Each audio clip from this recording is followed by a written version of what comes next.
Hello student, sorry पिछला lecture cut हो गया था। When loop is rotated by theta, जब हम लूप को कैसे बढ़ेंगे थीटा लूप एंगल पर। पहले मैंने लिया लूप रखी थी किसी मैग्नेटिक फील्ड के अंदर, मैग्नेटिक फील्ड यानी बी, और समझ लो कि उस लूप को मैंने शिफ्ट कर दिया, यानी एंगल थीटा पर मैंने इसे इस तरीके से था तो इसको मैंने शिफ्ट किया किस एंगल पर, थीटा एंगल पर। किस एंगल पर, यानी कि थीटा एंगल पर यहाँ पर मैंने शिफ्ट किया। अगर मैं इसको थीटा एंगल पर शिफ्ट करता हूँ, अगर मैं इसको थीटा एंगल पर शिफ्ट करता हूँ तो क्या डिफरेंस आएगा, तो समझ लो कि इसका यहाँ करंट फ्लो हो रहा है ए, यहाँ है ए, सॉरी यहाँ पर मैं बी ले लेता हूँ, यहाँ पर भी मैं बी ले लेता हूँ, यहाँ पर ए। रेडी, इस तरीके से करंट फ्लो हो रहा था। तो आपको पता है कि फोर्स किस किस तरफ लगेगी, तो इस तरफ पहले से फोर्स लगेगी, इस तरफ भी पहले फोर्स लगेगी, यहाँ पर भी इस तरफ और इस तरफ, ये आपको पता है। रेडी, पर मैं आपको जो बताने जा रहा हूँ वो आपको ढूंढना है। तो यहाँ पर एंगल, हमें यहाँ पर angle between magnetic field and magnetic movement and magnetic field is theta. One type of zero होता है क्योंकि मैग्नेटिक फील्ड यहाँ पर है, मैग्नेटिक मूवमेंट के बारे में बात करेंगे हम लोग।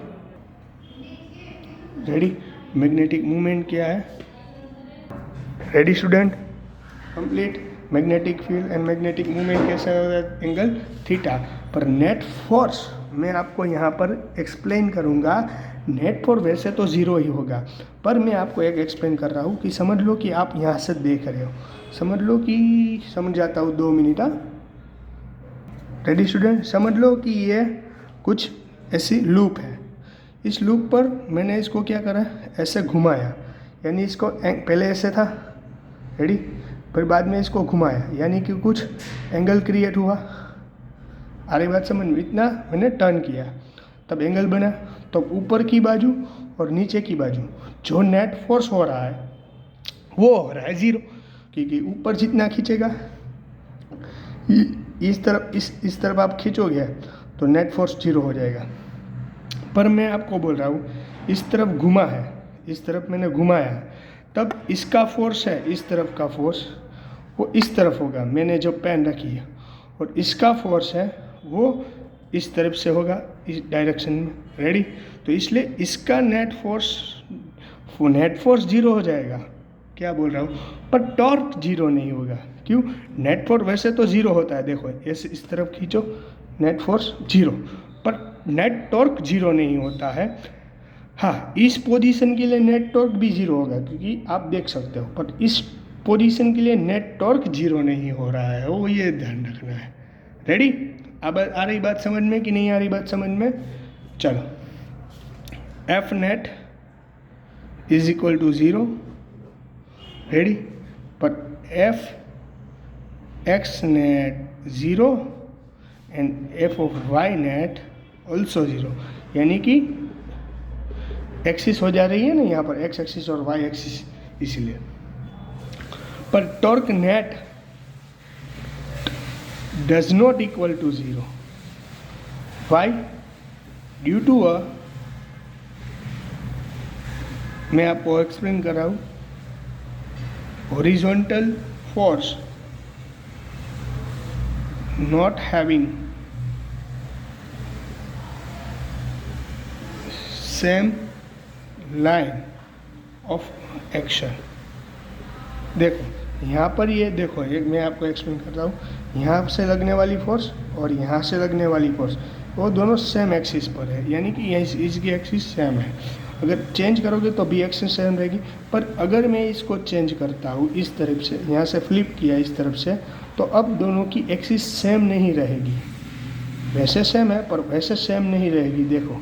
रेडी, तो दैट रीज़न इसका net force not torque zero नहीं होगा। हाँ, सभी का कैलकुलेट करना पड़ेगा, ऊपर और नीचे का नेट टॉर्क जीरो हो जाएगा, पर इन दोनों का नहीं होगा क्योंकि मैंने साइड चेंज की। रेडी, अब आपको नहीं दिख रहा है तो आप टॉप व्यू से भी देख सकते हैं। टॉप व्यू यानी आपको यहाँ से देखना है, अगर ऐसे था, अगर आप यहाँ से देखोगे, ये था बराबर, इसको मैंने फ्लिप किया, अगर आप यहाँ से देखोगे तब आपको क्या दिखाई देगा, मैं आपको एक्सप्लेन कर रहा हूँ।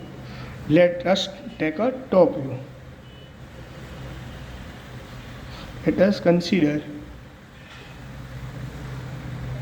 Top view of loop. यहाँ पर जो लूप है उसका टॉप व्यू हमें देखना है। तो टॉप व्यू कैसे दिखाई देगा वो मैं आपको एक्सप्लेन कर रहा हूँ कि हमें टॉप व्यू यानी ऊपर की साइड और नीचे की साइड दोनों तो ऑपोजिट एक दूसरे पर फोर्स लगा रहे हैं, यानी वो तो नेट फोर्स हो जाएगा ज़ीरो। वो तो कैसा हो जाएगा, नेट फोर्स ज़ीरो। अब मैं आपको बोल रहा हूँ कि पहले इस तरीके से था, रेडी, अब इस तरीके से फ्लिप हुआ यानी एंगल बना रहा है। तो समझ लो कि पहले ऊपर से देखो, अगर आपने यहाँ से देखा तो कैसा था, ऐसा बना रहा था, रेडी, यानी इस साइड की ऐसे थी, तो यहाँ पर ऐसे तरह के पहले टॉप व्यू देखा तो इस तरीके से था। फिर बाद में ये चेंज हुआ, चेंज कितना हुआ, ये चेंज हो गया, तो इतना चेंज हुआ समझ लो। ये सेकेंड, ये इनिशियल पोजीशन नहीं, ये फाइनल पोजीशन जो मैं ड्रॉ कर रहा हूँ, पहली वाली जो ट्रैक की इनिशियल पोजीशन। अब इसके बीच में कुछ एंगल होगा थीटा, रेडी। तो पहले इसकी पूरी लेंथ कितनी थी, समझ लो, ये उसकी पूरी लेंथ कितनी थी, बी, कितनी थी, बी। आ रही बात समझ में कि नहीं आ रही बात समझ में?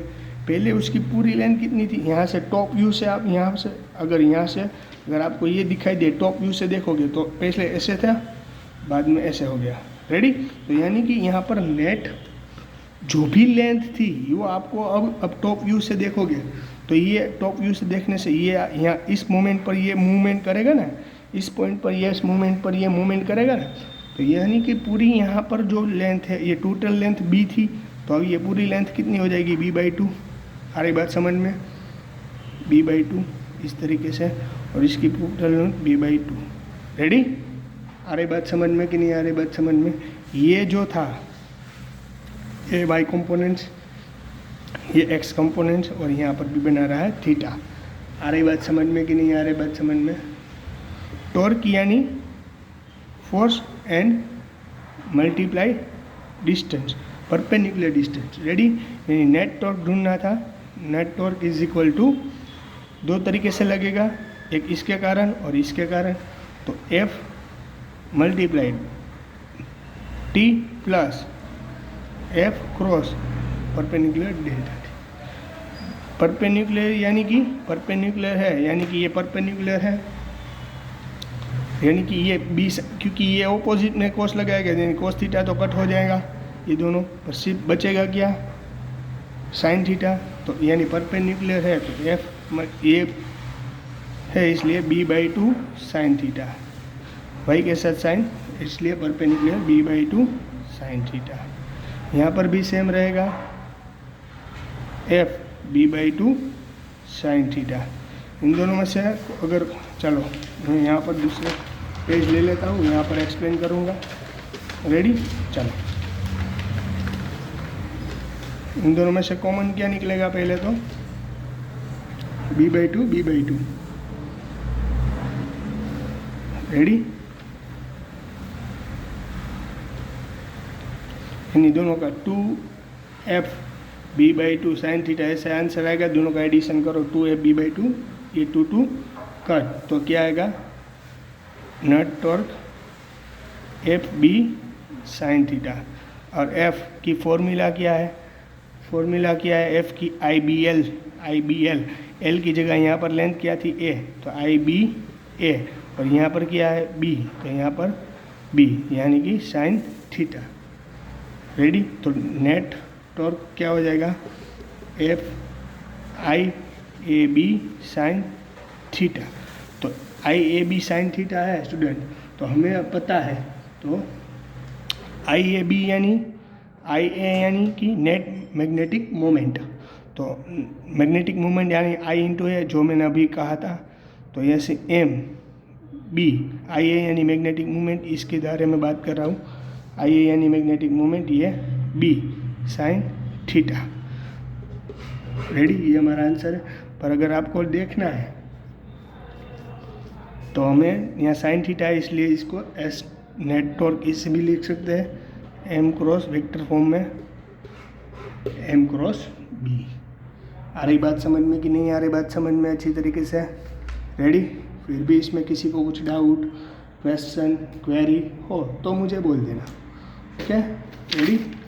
चलो अभी एक और बार एक्सप्लेन करेगा तो कि आपको समझ में आ जाए।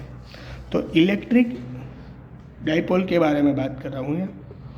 थोड़ा सा रिकेप तो नहीं करेंगे, पर जो भी हमने समझा था आपको मालूम है। इलेक्ट्रिक फील्ड के अंदर डाइपोल मोमेंट, इसके बारे में बात कर रहे थे इलेक्ट्रिक फील्ड के बारे में। P यानी इलेक्ट्रिक डाइपोल, यानी E यानी इलेक्ट्रिक फील्ड। तो यहाँ पर देखो टॉर्क के बारे में, M यानी मैग्नेटिक मोमेंट, वहाँ इलेक्ट्रिक मोमेंट था, इलेक्ट्रिक डाइपोल मोमेंट, यहाँ पे मैग्नेटिक डाइपोल मोमेंट। B यानी इलेक्ट्रिक मैग्नेटिक फील्ड, यहाँ पर E यानी इलेक्ट्रिक फील्ड। रेडी? आ रही बात समझ में? अगर आपके पास n लूप रहा, यहाँ तो सिंगल लूप है, अगर आपके पास n लूप रहा है तो कोई टेंशन वाली बात नहीं है। तो हमारे पास क्या है, IAB साइन थीटा, वो फॉर्मूला थी। पर अब क्या करना, I करंट जितना भी था तो इसके अंदर NAB साइन थीटा, NIA तो पता है आपको, MB साइन थीटा हो गई ना। तो torque is equal to M cross B। आ रही बात समझ में अच्छी तरीके से कि नहीं आ रही बात समझ में? फिर भी इसमें किसी को कुछ डाउट, क्वेरी या दिक्कत है तो मुझे बोल देना। ओके, चलो goodbye and take care.